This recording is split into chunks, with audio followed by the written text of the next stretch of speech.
this is not possible. So as much as we have this bill here before us, then what we should be thinking is the implementation, and it can never be implemented fully without funds. As we always say, for the Minister of Higher Education and his ministry, for us, if you do well, we say it as it is. As I always say, we are not anti-government. We are not anti-progress. We are not anti-development. But we are anti-corruption. We are anti-injustice.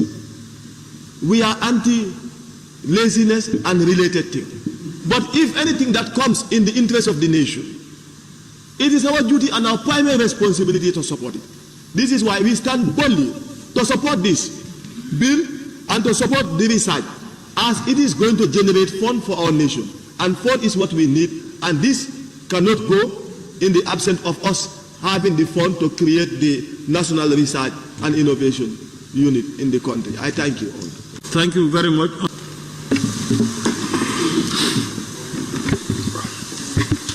Thank you very much, Honourable Speaker. Honourable Speaker, to start with, I want to commend the Minister for bringing forth a very progressive bill.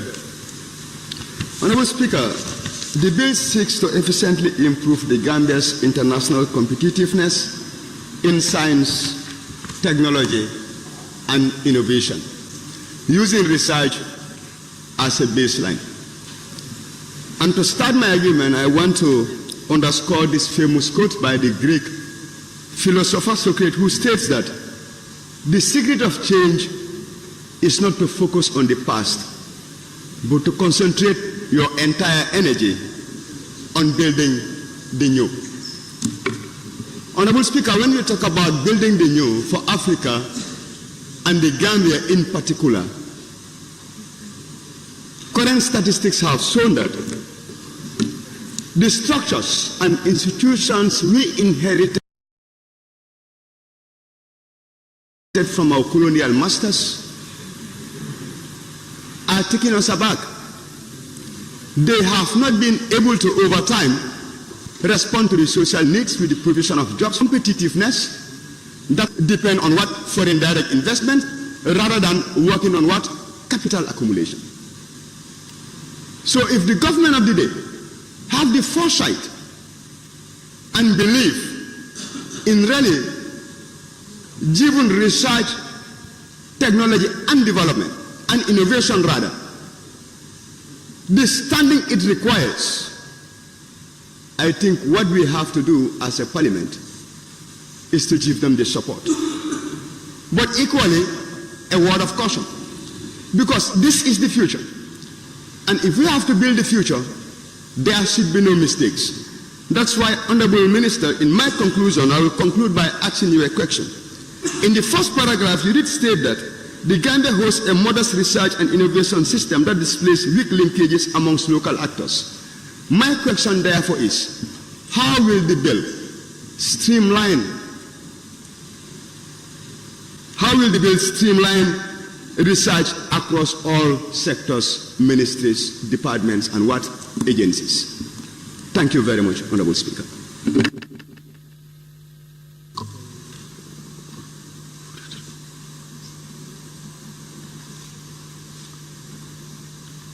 Thank you very much, Honourable Nominated Member Keba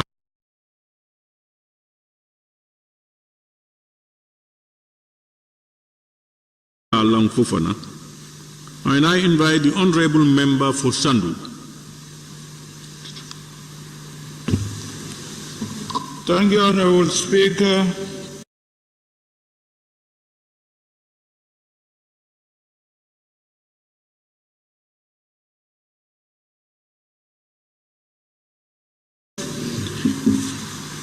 This bill is timely.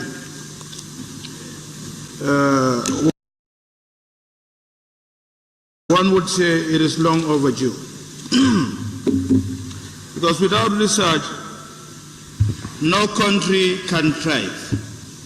Without research, no country can boast economic development. Research in itself is life. Without reach, and it provides step-by-step process that allows to pinpoint and understand problems. Many benefits have been attributed to research, and we've seen this ministry, how well they are doing, but if funds, the necessary funds are given, I think Gambia and Gambians can benefit in the very near future, because this will only boost our economic stability and the backbone of all leading economies is research. Research is the foundation of every development, and by that I urge all parliamentarians to pass this bill when it comes to the passing stage. Thank you so much.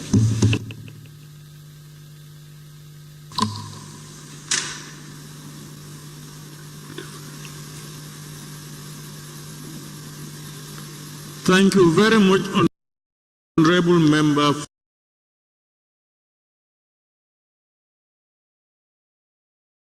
for Sandu. I now invite the Honorable Member for Woolly East. Thank you very much, Honorable Speaker.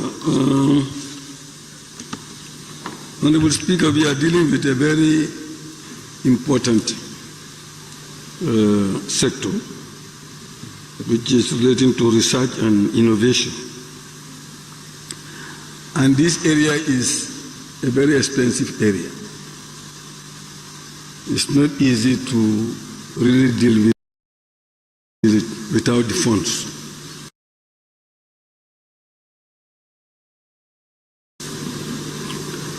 Honorable Speaker, a country like the Gambia should engage in type of research, as it is mentioned here, research that will help us in our country's socio-economic development.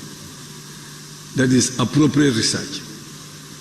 I give you a very good example. You go to the provinces now. The issue of electricity.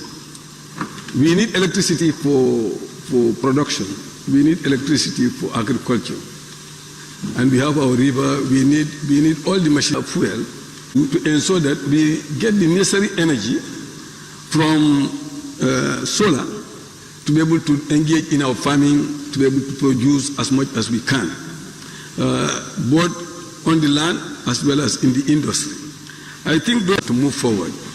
Also, Honorable Speaker, I'm thinking that based on the need for funds, my question is whether this bill will help the Gambia to collaborate with other big funding agencies that will be interested in what we want to do here, so that they'll be able to provide the necessary funding and we'll be able to engage in the necessary research so that a win-win situation can happen, so that we'll be able to move forward with them. On that basis, I thank you very much for the time.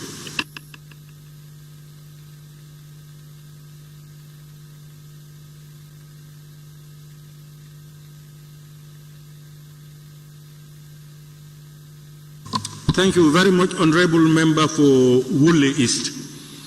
Honorable members, may I now invite the Honorable Minister for Higher Education, Research, Science and Technology to respond to issues raised and wind up the debate. Honorable Minister.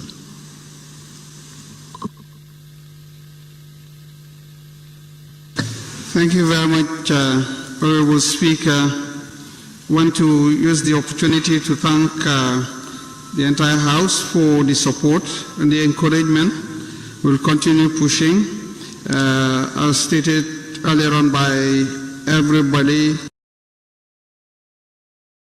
especially the mover, Honorable Member for Salem, and also supported by Honorable Member for Fonyi Jaro, Banjul South, and also Honorable Member for Talinding, Fonyi Bintang, and nominated member Keba Lang Fofana, and also Honorable Member for Sandu.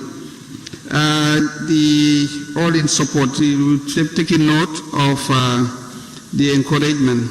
We also thank others, especially from Brikama South, for the support, and also the question asked will be whether this will fund all the needed equipment.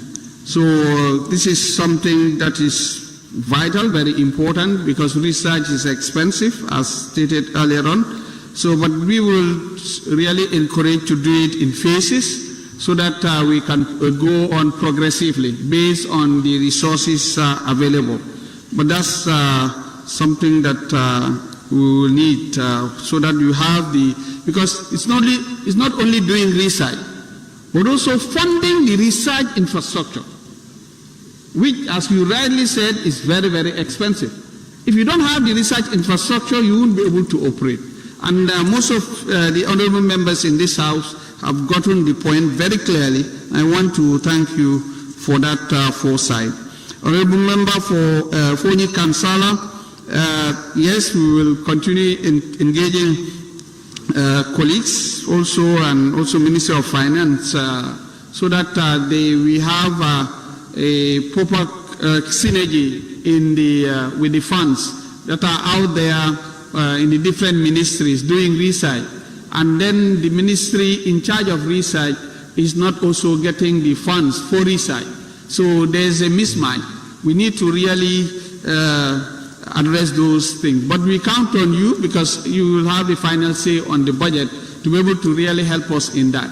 If not, as you rightly said, this ministry existed for many years now, and we are yet to have this. So it means that there's a component, a key mandate of this ministry that we have not been addressing.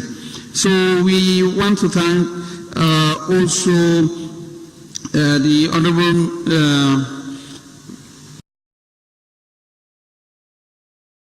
Member for Brikama North,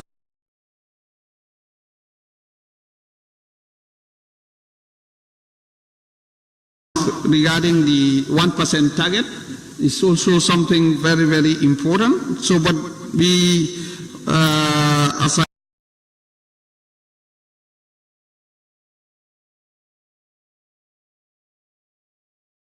I said, for us, it will be good if we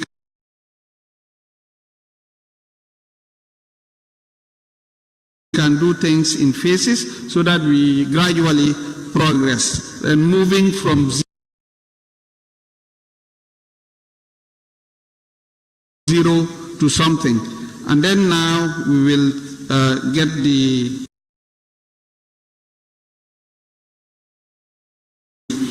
pool of experts in this area, and then that will help inform policy makers.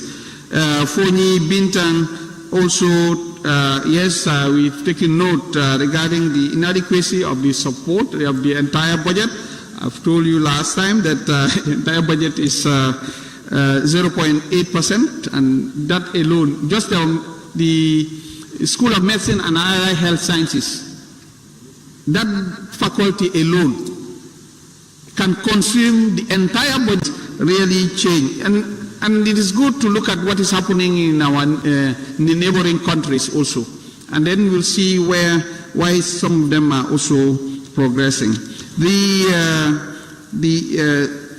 Foni Wuli is, we've taken note to engineering, so that will help, but also doing the research component. And there too, even their curriculum, we made some adjustments so that entrepreneurship is embedded. But beyond that, innovation should be also captured. So we really with you, and we will work with system in place once and for all. We've also engaged the World Bank using Plan B to get funding. That's when we got under the RISE project funding some few dollars to be able to start the Skills, Innovation and Entrepreneurship Fund, to be able to now support that idea. So we've already convinced the bank, and they are ready to at least do something, and funds to be provided very soon. Now we've also engaged the EU.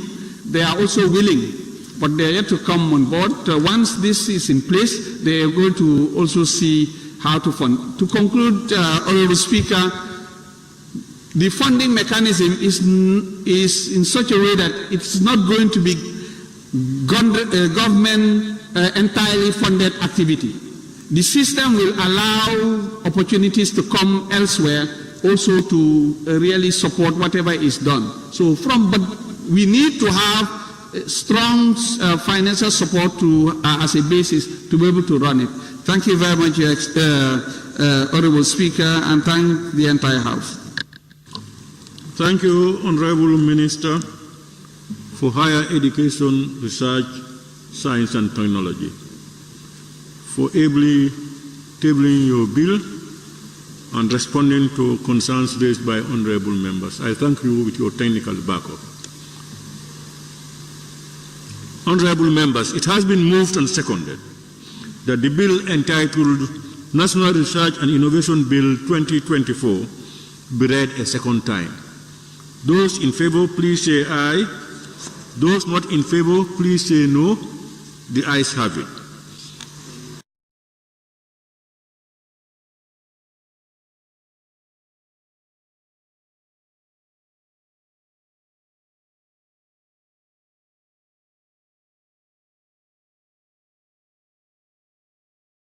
Clerk, can you read the short title? National. Thank you. Honourable members, in accordance with Order 68.1 of the Standing Orders, the bill is hereby referred to the Assembly Business Committee for committal to either a committee or a committee of the whole Assembly. Let me thank Higher Education.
Sorry, honorable members.